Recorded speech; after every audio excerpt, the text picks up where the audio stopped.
গেরুয়া নদীর পার ঘেঁষে ছোট্ট আমার গ্রাম, ছেলেবেলা ছেলে খেলা সেই আনন্দ ধাম। আকাশ ছিল সুনীল উদার, রোদ্দুরে টান টান।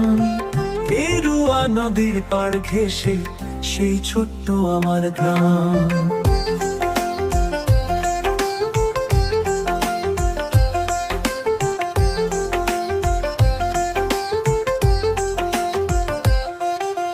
গেরুয়া নদীর পার ঘেঁষে সেই গ্রামের শেষ পাড়া, নবীন কাকার কুমোর বাড়ি ঠাকুর হতো গড়া। সাত পাড়াতে ভেজায় খ্যাতি নবীন তালে গো, নবীন কাকার হাতের ঠাকুর।